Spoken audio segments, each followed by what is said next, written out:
Council meeting to order. At this time, I call on Ms. Mary Lynn Kinley. Before we do that, let's do the approval of the agenda. Mr. Pope, did you have an addition on the agenda? Yes, sir. Thank you, Mr. Chairman. Mr. Chairman, under item 13, the county administrator's report, I respectfully request just to add an economic development update. This is just information, no action required, but just wanted to give an update on several economic development items dealing with the county. Okay. Do I have a motion with that added? So moved. Second. All in favor signify by saying aye. Aye. All opposed by the same sign. The ayes have it. This time we will have an invocation by Ms. Kinley. Thank you, Mr. Chairman. Would you all let's bow in prayer, please? Dear Heavenly Father, we come to you tonight. We ask so many things, but you are always there to help us in our times of need. Dear Lord, I ask that you bless every family that is represented in this room tonight. And I ask that you lift them up if there needs to be some lifting up done, if they have problems going on, if we have problems going on in our lives, that you lift us all up for that and just be with us. We thank you for being our Lord, but we also thank you for being our friend. I ask that you be with all those who are going through bereavement right now, or may be sick and they need help. We ask you to be with Fairfield County. We ask you to be with all of our men and women who are fighting for our peace and for our freedom.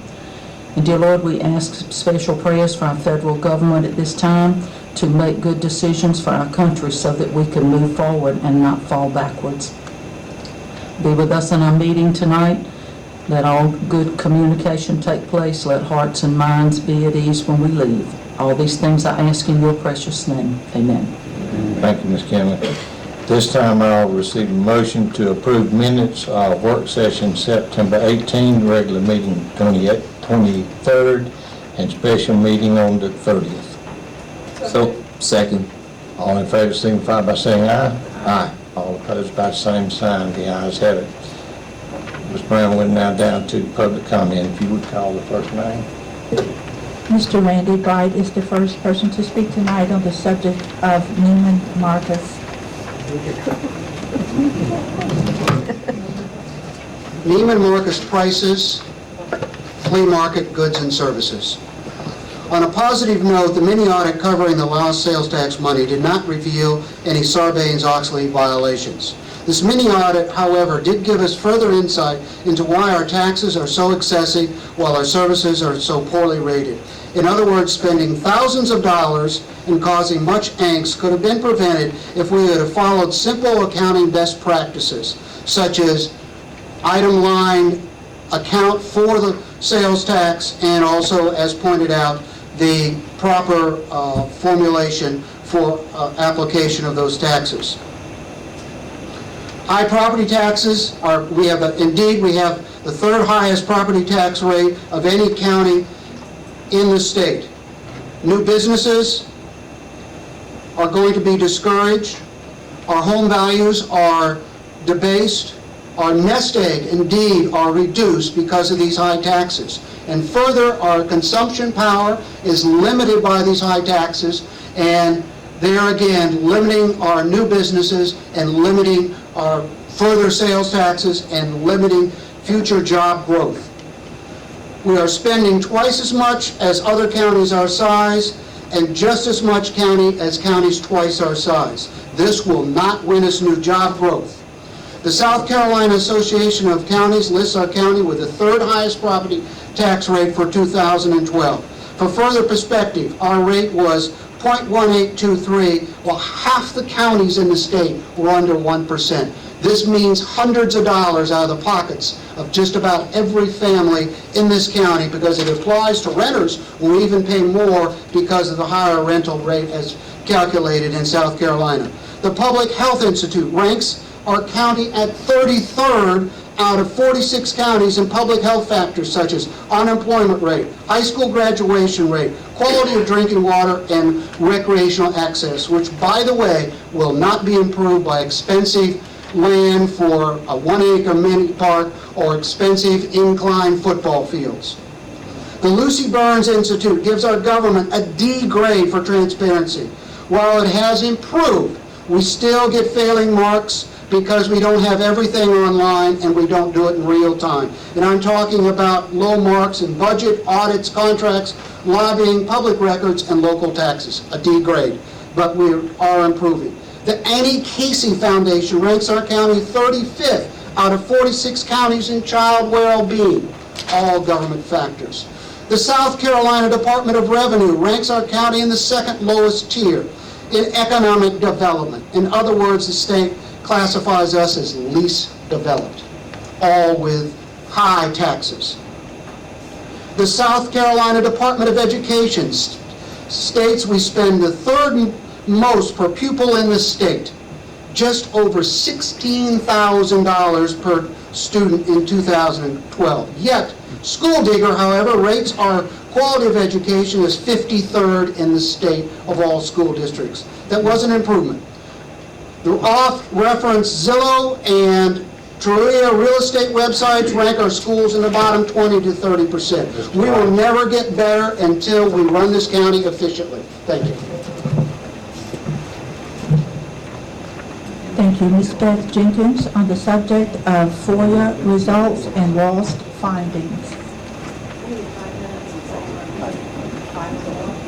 No, ma'am, 3 minutes. Yes, I need 5 minutes. I am representing a group of 5 or more. It's in your bylaws, Section 11, subsection 9. It says public comment shall be limited to 3 minutes for individuals and 5 minutes for group spokesperson.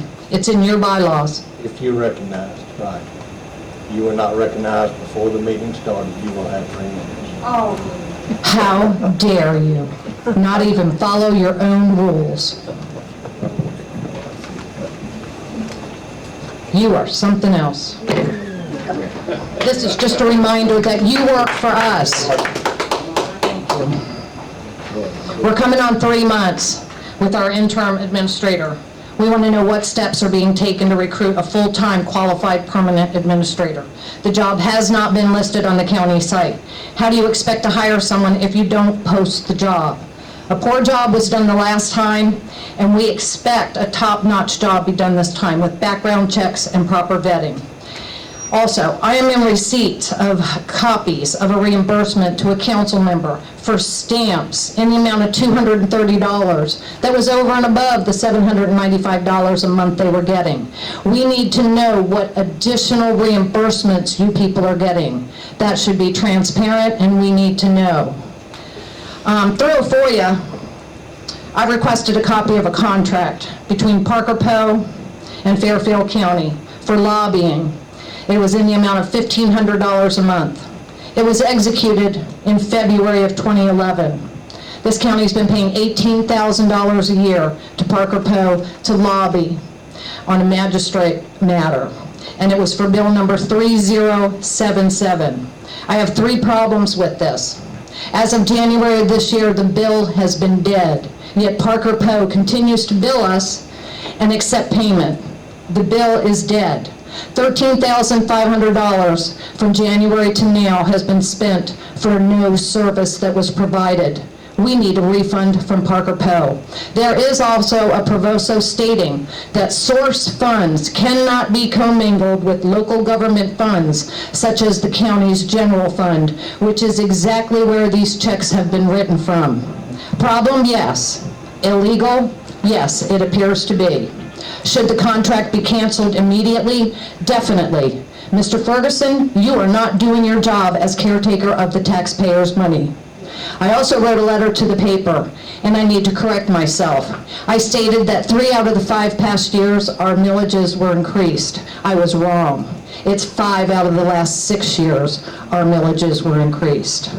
And how dare this council raise the millage rate during an economic downturn from 119 to 130.66, an increase of an 11.66% in 2007 to 2008. Shame on you all. Ms. Robinson, you did not vote on that, and your signature is not on the millage resolution. Regarding the presentation with the lost funds, I don't buy it. It was a presentation, it was not an audit. I say the refund from Parker Poe, use it and have a proper audit done. That money should be tracked from conception to delivery. I think that we were given a bunch of gibberish. There's no formula that can be given. The numbers, you can make them add up a lot of different ways, but there was 100 test cases. Of course, there were credits on our bills, but were the credits accurate? Were they followed by a formula? No formula can be given. We need the formula. We need to double check this. We need a professional audit.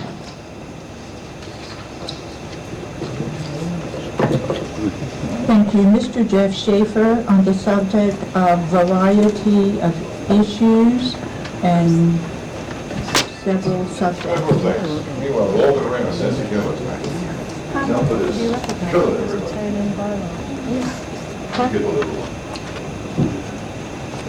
Just smile, when no one's going to be attacking you. That's good.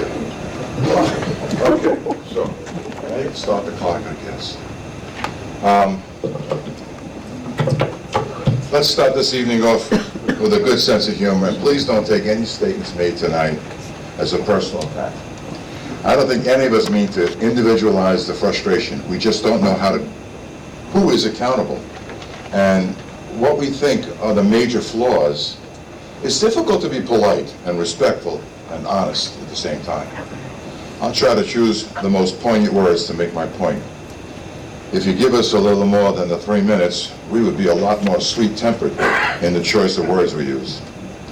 I wonder why it's necessary to pay Mr. Chairman and Mr. Vice Chairman a total of $7,200 annually for their positions. No one else on the council gets a special bonus, although I do think you should get something extra for being the chairman and the vice chair, thus the little gifts. I put them on your table. Mr. Perry, I was just going to give you the hat, but I know you're a good guy. I hope tonight that you're not going to reinstate the fixed amount of monthly reimbursements for anyone on the board. Remember, you asked to be elected for these positions. Any change in business expenses towards the council members should remain the same as the rest of America's business practices. Bring a valid receipt for an approved trip, and you'll be reimbursed. Now for the millage.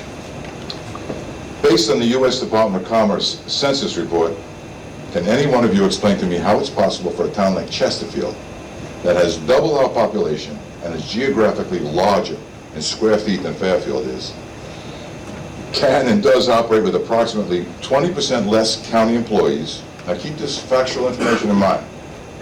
They're twice our size. They operate efficiently on half our budget. And here's the big one. Their millage rate is half of ours. Let me say that again. They spend 50% less than we spend in total, and they still manage to provide their citizens with all the services at a millage rate of half ours. Chesterfield also runs its town at half the total cost we run ours, and they do it with 50 people less on their payroll, which equates to $10 million less than ours. By the way, you might be interested to know that not too many of these employees are related to each other. I'd really like you to clarify for us how they do that, and perhaps while you're at it, you can install an incentive plan for whistleblowers. There are lots of them ready, but apparently they're unwilling to lose their jobs. And lastly, $490,000 to renovate the 215 recycling center. That's almost $500,000. That won't be put into recycling, it will be trashed. There's nothing wrong with that center. No one has ever complained about it. Please don't do that. Instead, considering putting that $490,000 into recreation centers, the intellectually challenged enjoy working at the recycling center. Maybe, just maybe as a community service, you folks might want to take their place one day. No one would complain. And thank you for listening to my rant. I hope I made some sense to a few of you, and you'll be able to explain my questions later. And I didn't mean to insult anybody. Thank you. Thank you. Mr. Charles Stockner, on the subject of millage increase. Thank you. I asked Cheryl to pass out, basically this is the same type of information that the gentleman prior to me, and I had the same questions. Sometimes I think we're a microcosm of the federal government with its spending, and I'm a little bit concerned, or more than just a little bit concerned, that if we compare ourselves to, say, Chesterfield County, which has got twice the population and 20% more land area, I guess you say, in square miles. But yet, we are running a county payroll budget of $9,957,870 versus $5 million, 174%. Our average salary is $28,289 versus $18,273, a 51% increase. Our millage rate, 190% of theirs. But they are running a county with 48 actual persons less. This is information I received from Saving Fairfield, and that's the source, so you probably need that. But how can we, as a county, continue to provide services and yet lower the cost, because we have so many people that are on fixed incomes, and when we increase the tax load, we're actually chewing right into their property values and their ability to pay for those. I know personally of a number of people who had sales of property about ready to close until they got a $6,000 potential property tax bill, and the sale evaporated. So the realtors aren't too happy, and I can understand why. But more than that, we lose new people coming into the county who will be taxpayers by doing that. So please put on your thinking cap. We need to find some way to tighten our belts, much like you would do in a tight economic time, or I would do in a tight economic time. Evidently, Chesterfield and a number of other counties have figured a way to do this. We need to find a way to do this as well. Thank you. Thank you. Mr. Vernon Highland on the subject of taxes.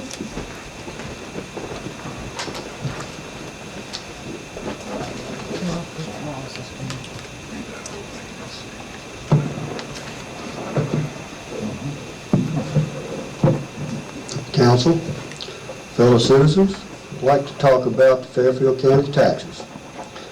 Our tax rate is among the highest in the state, which you've already heard. Why is that? Because we spend a lot more per capita than other similar counties.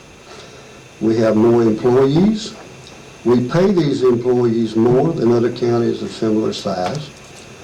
This would include our county council representatives. Are all of our county employees better than the competition? Do we get more bang for our buck? I don't think so. Explain to us why you continue to abuse your positions of authority by growing the budget on a yearly basis. We really want to know. Have you tried cutting the budget? I understand that a proposal was made to trim 15% off the budget this year. That's a start, but that's been cut in half to about 7%. Bad thing about that is that it was made within about 3 months of approval of the budget for the year. Why would council approve a budget and then entertain a budget reduction so soon thereafter? Let's get real, folks. We need to be thinking about what we're doing here. How about a 15% cut now, right off the top, and follow it up with a real eye for further reductions? You've received many great suggestions on how to save money for our county. This advice was freely given in hopes we would get a positive response from council. That's not happening. You sit there and refuse to respond to most of our questions. We're not going away. I was here 10 years ago when the Concerned Citizens Group was addressing some of the very same problems we're facing now. It would seem that over 10 years some improvement would be forthcoming. But we find ourselves in the same old predicament, with a different group of taxpayers complaining to the same old county council representatives. We need someone on council who will listen to viable complaints from the citizenry and work with us towards some solutions. If you guys and gals can't do that, you should remove yourselves from the process, sooner rather than later. You guys can and should make some changes. Thank you. Mr. Moses Bell on the subject of fire department.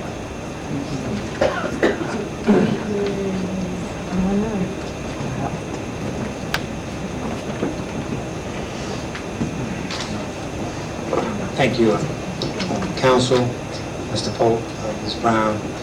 Again, let me begin first by saying thank you for your support for fire protection in this county, because the citizens really depend on your support, your ongoing support. Okay, but the reason I'm here is because of rumors. Those rumors, we normally don't give an ear to the rumors. Okay, but the reason at this time we come to you with the rumors because they're not normally, they're not rumors now. We had a member, a realtor call us, called the fire chief and said they're looking at moving Southeastern Volunteer Fire Department onto the river area. Okay, told us, we know the realtor name, and they said this was a request from a member of county council. They also called Tony Hill, who is our fire marshal, and they told him, what would it take for us to move the Southeastern Volunteer Fire Department to the river area? I realized that the fire department is no longer in District 1, but is in District 2. Okay, again, we realize that we probably is not as well connected as other members of other communities, but we believe it's a disgrace, and we also believe it's beyond imaginable just to have our fire department move to another area. We've done a lot of work, y'all. We're the only fire department in the county that have a 7 without water. We also got the only fire department that has have 2,000 gallons of water. All the other fire departments have that. We've been struggling, we've been fighting, trying to improve the fire protection of our community.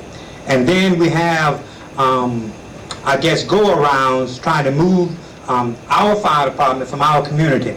And it's also being rumored that the EMS station, we're looking at moving the EMS station from the southeastern community down toward the river area. Again, if those rumors are true, I can't understand why would council be in favor of that, and why would a member of county council request someone to do that, someone to look at doing that. The realtor said, well, we have someone that's willing to donate 5 acres of land right in front of the Presbyterian Church. That was not a request from Southeastern Volunteer Fire Department. That was not a request from our community. Okay? And again, we think it's a disgrace. And I am very disappointed with everything that's going on. Now, county council have been a friend to fire protection. It has absolutely been a friend to fire protection. Okay, I've served on the fire board many years. Okay, and I'm currently serving on the fire board. But I tell you one thing, we cannot do that to the citizens of this county, and especially to the southeastern community. Thank you. Thank you. Mr. Dwayne Bell on the subject of fire service.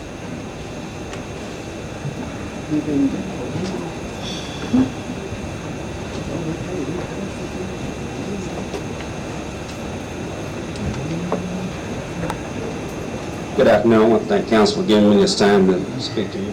I'm Dwayne Bell, I'm Fire Chief at Southeastern Volunteer Fire Department. And we were contacted about maybe relocating the fire department along with the EMS station to the lake. And one of the concerns about relocating the fire department is, do we understand the effect that the fire department being relocated to the lake will affect the community ISO rating in that area? Now you're looking at Centerville area, won't have any low rate because we'll move it to the lake area.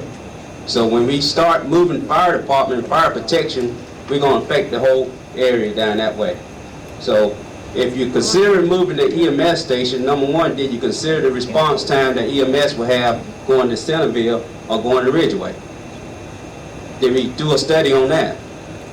Did we consider that before we decide we was going to? Because we hear rumors that land's already been gotten down on the lake for the EMS station. I don't know if that's true or not. But we were contacted about possibly moving the fire station along with EMS to that area. And number one is our volunteers stay within 1 to 2 miles of that station now. If you move it 3.5 to 4 miles to the lake, the response time for that department gonna go up. And then you're gonna affect the response time to Centerville and to Ridgeway as backup. So I'd like for you to do a study on that before you decide to do that and stuff. But also, I want to thank y'all for supporting the fire service. But I'd like for you to consider those thoughts to do a complete study before you decide to move it. Okay, thank you. Thank you, Mr. Bruce Wadsworth, on the subject of rec.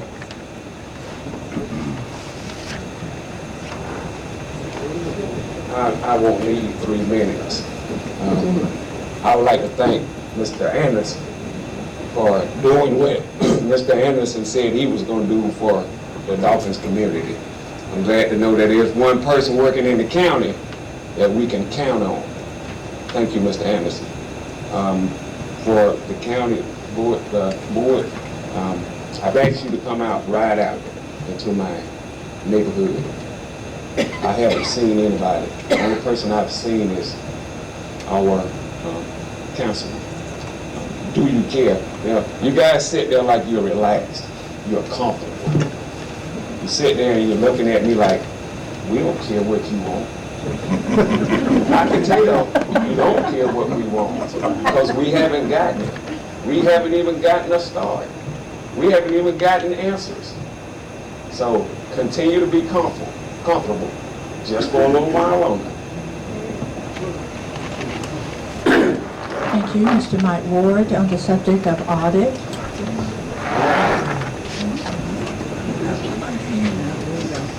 First, I want to apologize to the citizens. I'm not the sharpest pencil in the drawer, and I don't have written comments. I'm just shoot from the hip and hope I hit it right. The audit I'm talking about was the one we had a few weeks ago when you had 2 accountants and 3 attorneys in there talking at a level that I think 80% of us didn't even quite understand. I'm pretty confident you didn't either, although you augustly looked there and, yeah, we got it. There was a young lady that spoke before Mr. Schaefer that asked about $65,000 from 2006, and that was never addressed. One of your accountants got up and he kind of poo-pooed that like, well, that's only $65,000.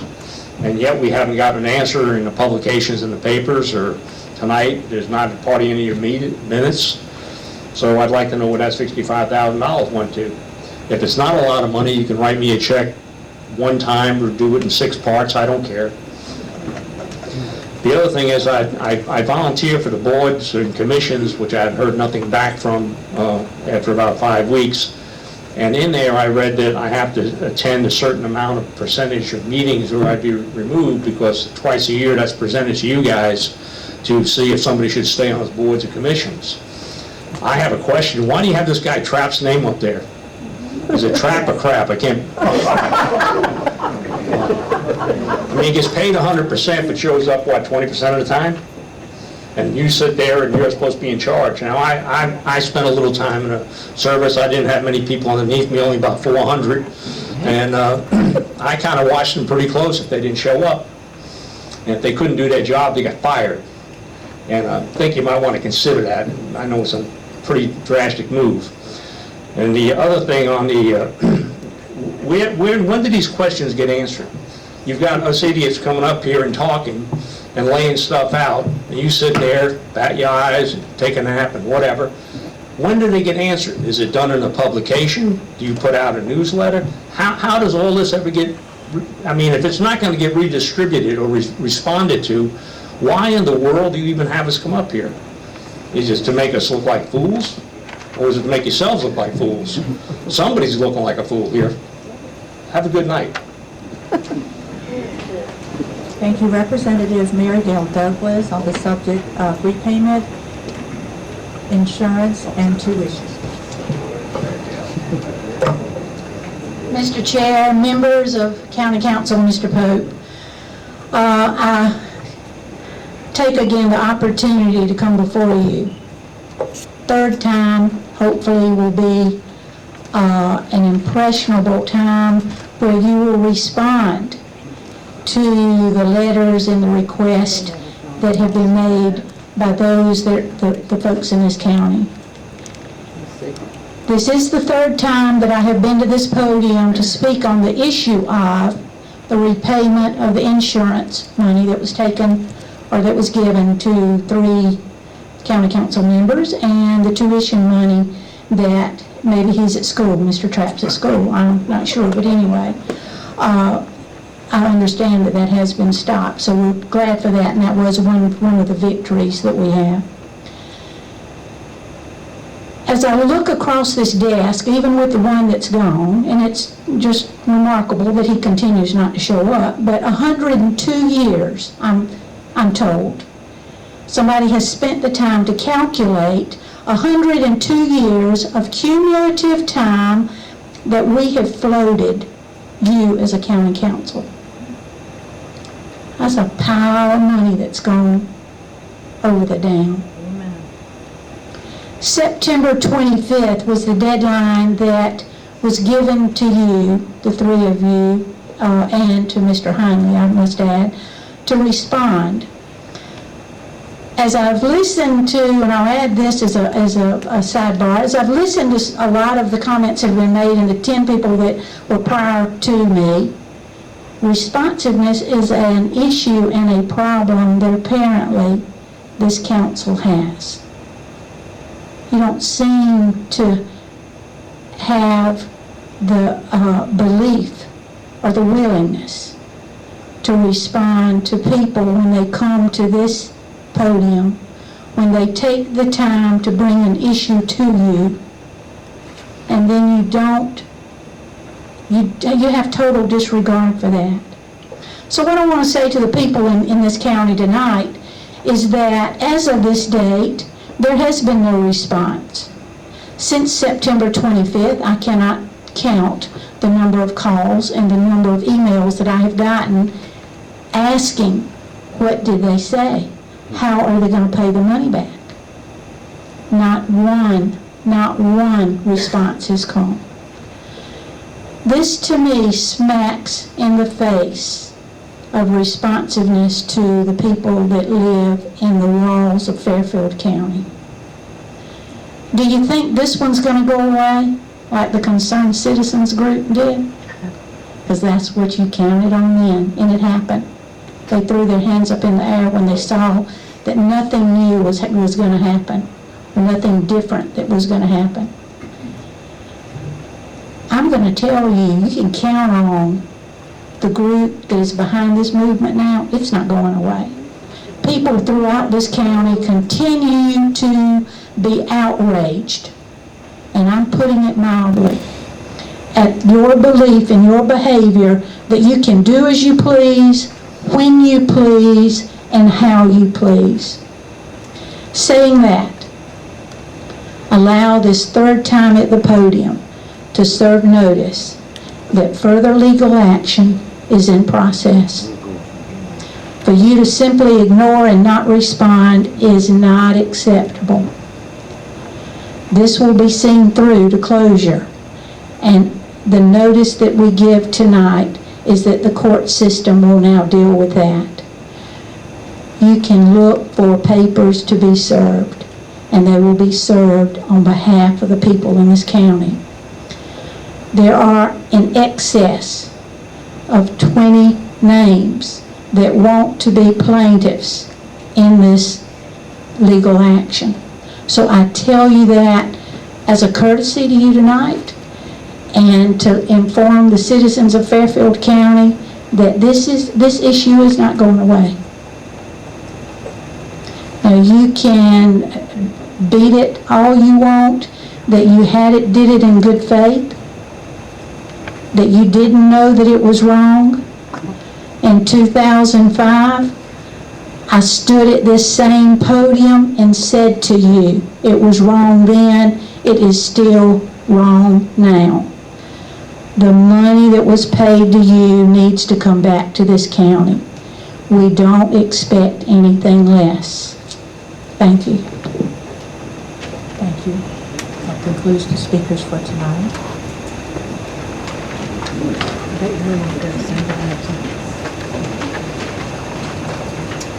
Public presentations, we have none. Public hearings, we have none. And now down to item number 8, ordinance resolutions and orders, first reading by title only, 622. Do I have a motion? All in favor signify by saying aye. Aye. Opposed by the same sign. Under B of that same one, first reading by title only, ordinance number 623. Do I have a motion? Second. All in favor signify by saying aye. Aye. By the same sign. We are now down to C, amendment to resolution establishing the millage for Fairfield County for the fiscal year 2013-14. Mr. Pope, I'm going to... Thank you, Mr. Chairman. And Mr. Chairman, if I could just briefly go back. I heard some comments in the audience about the 2 items before that the council acted on, and just to tell the whole council, normally when the council deals with economic development agreements, of course, the economic development agreements themselves are usually, of course, always by ordinance.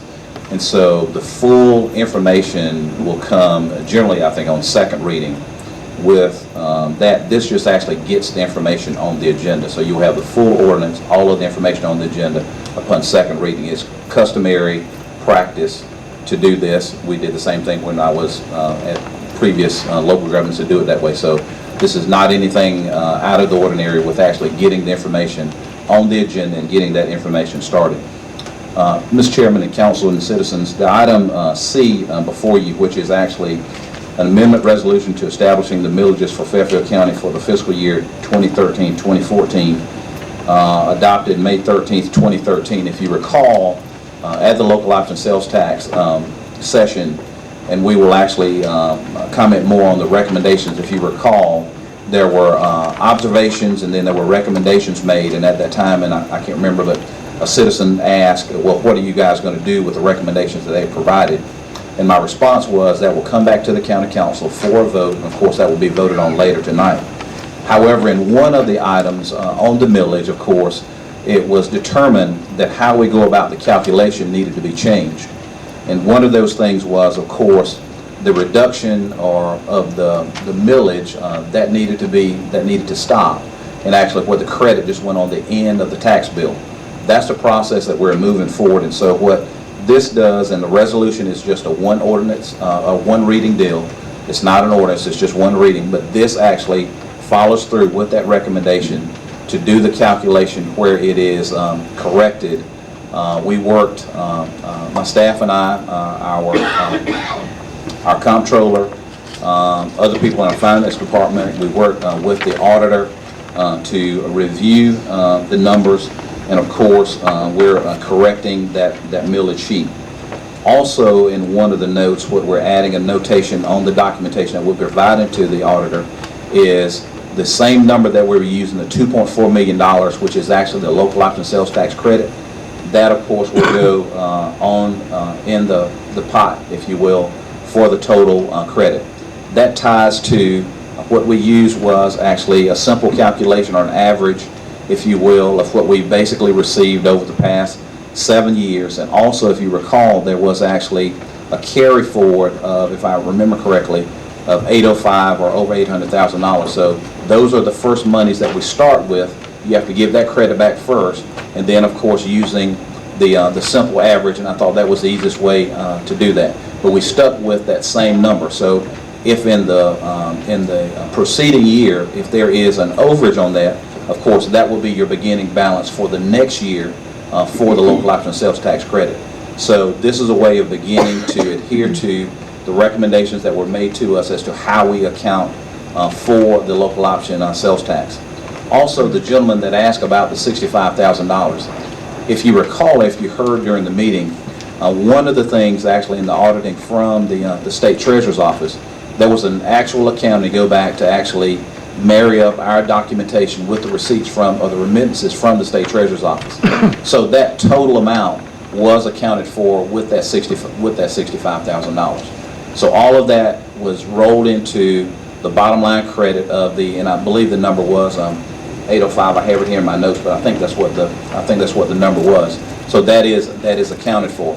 And what the staff plans to use prospectively will be, and we didn't want to use some type of very complicated formula to do that on the estimated, if you recall, because that was an issue as well as to how we went about doing the estimate for the local option sales tax. I think the simplest way to do that is just the simple old averaging of the dollars that we receive in from the state treasurer's office. The last thing I'll say about that is an estimate, and it was very uncharacteristic. Actually, the last year's remittances was one of the first years that the remittances were actually down, which you would think from other counties across the state of South Carolina with local option sales tax numbers actually going up, that our number would have been higher, but it was down, and in some of the years you would expect it to be down, those actually the numbers went up. So clearly there's going to be an adjustment process to that, but the fail-safe in the law with the local option sales tax is if you have an adjustment that you need to make on the estimate, you always can do that in the preceding year. And that's the way that the statute is based. So then you could make up those monies, of course, if there is an overage that you bring in over what you estimate.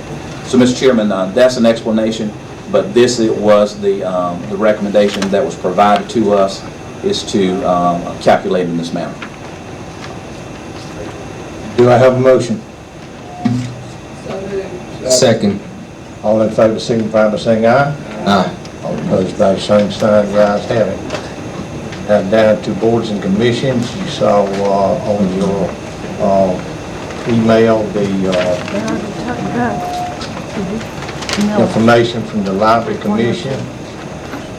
Had no old business. We're now down to new business. 12A, adoption of Fairfield County expense reimbursement policies. Mr. Pope. Thank you, Mr. Chairman. This is a policy that staff, we've been working on. I would respectfully ask for a deferment on this item until the next council meeting. However, I want the citizens to know, based upon the recommendation that we had made to council previously, and council adopted that unanimously, that we have ceased the old process of the expense allocation and moving toward an actual traditional based reimbursement based upon expenses. And so, and what we're looking at is actually having that be in 3 categories with a mileage log.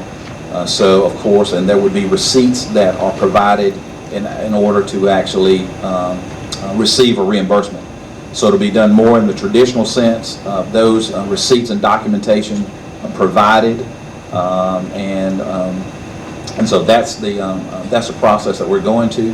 Also, Mr. Chairman, I just wanted to mention, I think some citizens know, some may not, but of course our check register and that information is online. So all checks that are written by the county, all of those are actually online. And of course, some people have been taking advantage of that. That's information out there with questions about that, and there's absolutely nothing wrong with asking questions of staff about those expenses. So that is formatted. Also, one thing I would be remiss if I didn't mention, but we also mentioned, as far as the local option sales tax information, that we place that online as well. That's also online where anyone can go and research and look at that same information that was provided out to all of the citizens at the last meeting.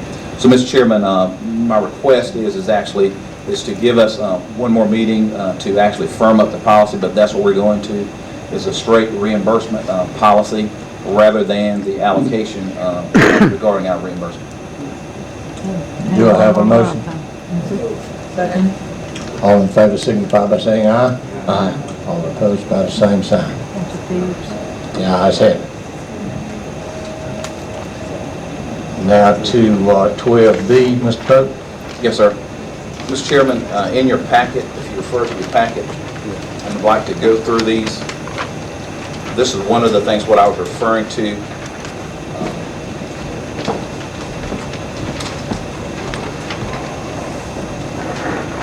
From our meeting, and I'd like to go over these and actually read these into the record. But from our local option sales tax follow-up meeting, there were 5 recommendations made, and I'd like to just kind of expand upon those 5 recommendations, and then respectfully request that the council adopt these recommendations to make sure that staff has the appropriate guidelines as how we move forward. The first one was, at the budget stage, continue refinement of estimation of lost revenues. This, if you recall, and just in a nutshell, was the part what the auditors were talking about. Actually, it needed to be documented how we went about calculating the local option sales tax estimates. And so that will be documented, of course, when the council is going through the budgetary process, or anyone can ask how that's done. So we follow a systematic process as to how the estimate is come up with. The second thing is to continue to ensure the excess loss collections are provided as credits in the following year. That is the thing that I was just mentioning about on the clarification of the millage resolution. And just to reaffirm that, the state law allows that if there is an overage of dollars that you've brought in, of course, those are the first dollars that you have to credit for the following year, along with the estimate that you have. So that is something, of course, and that will be a part of the SOP, or the standard operating procedure, what we use. Show excess loss collections from the prior year as a committed fund balance in the current year. And this was the item that we talked about, and there was some confusion, I think, about how this was said regarding it being in our financial report in the audit, and this is what we'll document as to what that number is. So we'll know what the starting point is what that fund balance number is. But of course, that we won't have that information until probably August or September of each and every year, because the July check, we don't usually get that until August, the end of August sometime, or possibly even September. So that number, what we move forward with, that number would be provided. Grant sales tax credit only at the tax bill stage. This goes back to the total calculation of how you calculate the local option sales tax credit. It is not, as far as the millage goes, a reduction on the millage. The millage is based upon what those values are as provided by the auditor. However, once all those things are done, then you take the $2.4 million to actually establish the credit. And that's the appropriate way to do that, and of course that's the way we're doing that and moving forward. The last item was to amend the resolution to reflect the elimination of the lost local option sales tax property tax relief at the budget stage, and that's what we did by the adoption of the millage resolution. So, Mr. Chairman, I would respectfully request that the council to adopt these recommendations, and these will establish our standard operating procedures for the staff henceforth regarding local option sales tax credits. A motion? Second. Any questions from council? Hearing none, all in favor signify by saying aye. Aye. All opposed by the same sign. The ayes have it. County Administrator's report, Mr. Pope. Yes, sir. Mr. Chairman, under the first item, I'd like from Ms. Tiffany Harrison, our Economic Development Director, to give an update on some economic development items. Ms. Harrison. Thank you, Mr. Pope. Members of council, members of Fairfield County, citizens, thank you for the opportunity to provide an update this evening. 3 items that I would like to update you on. I am very pleased to inform everyone that the closing took place on the former Perry Ellis building late Friday afternoon. That means we are all going to see activity out there. They're going to start the upfits, and Element Electronics will begin moving into the facility. Also, for everyone's information, Element is in the process of bringing on a human resources director so that they can start the process of getting the information out about the jobs that are going to be available and when they will start hiring. Stay tuned. Look forward to receiving information in the next few weeks we will certainly make sure that we utilize our local newspapers as well as all other media sources to make sure that everyone's very much aware of those job opportunities and when they are available. So that's the first item of business.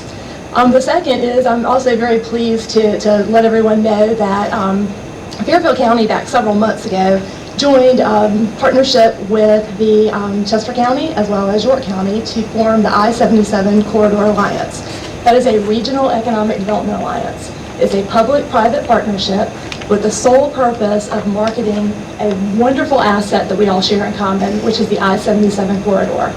The purpose of that alliance, again, is to market that area, the I-77 corridor, to create jobs for citizens that live in Chester, Fairfield, and York counties. That entity was actually created formally on October 3rd with the first board meeting. Chairman Ferguson is a board member. Mr. Brown, Councilman Brown, Mr. Milton Pope, and myself were all 4 board members on that alliance. And then the last item relates to the reading that we had this evening.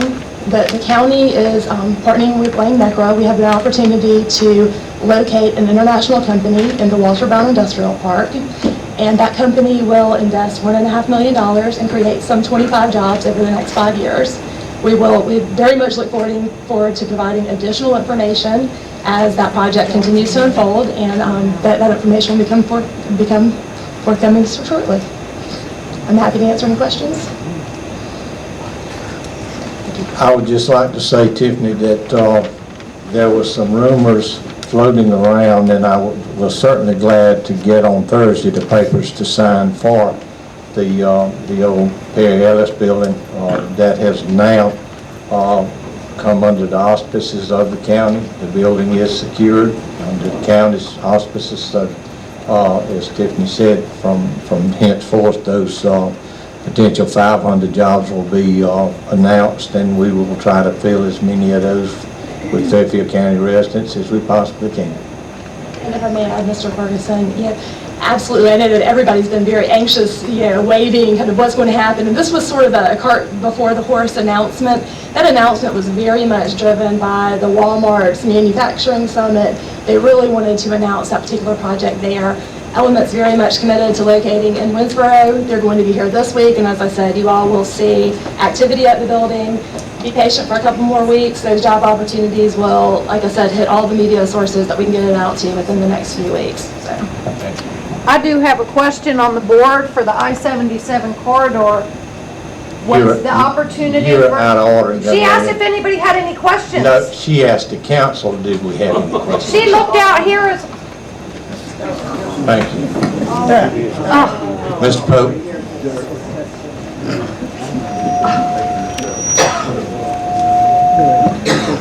Thank you, Mr. Chairman. We have a 4 request of actions, and just to place a reminder again, we've gone to a new format where we provide all the information regarding requests and expenditures of dollars for the county. And I just sorry. And I'd like to ask Mr. Davis just to go through items A, B, and C, and then I'll do item D. Mr. Davis. Yes, sir. Council and citizens, a few weeks ago, I came to council and asked them for a request to replace the boiler system at the Fairfield County Detention Center. That system is about 15 years old, and the interior lining is completely eroded and leaking and affecting the hot water in the detention center. We have properly bidded that through procurement and have a proposed bid to replace that system of $21,929 for the detention center for hot water for the inmates and the staff to conduct the business at the detention center. Request your approval of our recommendation, Mr. Chairman, Council. Do I have a motion? Second. Any questions? You have the information there in front of you. Hearing no questions, all in favor signify by saying aye. Aye. All opposed by the same sign. The ayes have it. Number 2, Mr. Hampson. Number 2 is the Fairfield County Museum, and also have Ms. Pelham here with me. She might can help me with this request. In the museum, we have some large wood doors that's part of the ambience of the museum, and the museum is on the historic register. And what we need to do is go out for professional restoration of these doors to keep it informed with the historic nature. So we're asking that you allow us to go out for bid to see how much it would cost to upfit these doors so they can be brought back up to standard for the building. Any discussion? Hearing none, all in favor, signify by saying aye. Aye. Opposed by the same sign, the ayes have it. Number 3, Mr. Anderson. Okay. Number 3 is for the Geordie Park football field. I don't know if y'all have, the citizens have went by. The sod has been put down on the field, sprinkler system, everything is working. What we are asking is for us to go ahead and fence the field, so we're going to take a 4-wheeler or something out and tear it up.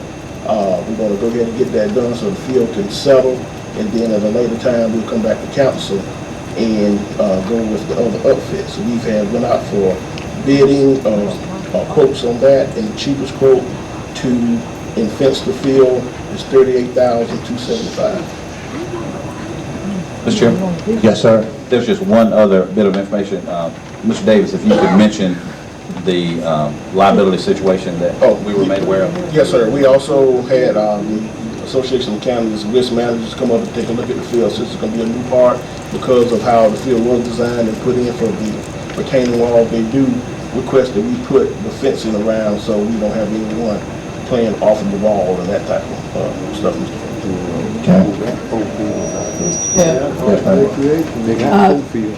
I must have missed it, but which fund will we use if it's approved to pay that bill? That will come out of the, that will come out of the bond. Whose fiefdom is it coming out of? Any other question? Mr. Musgrave, you have a question? I do, Mr. Chairman.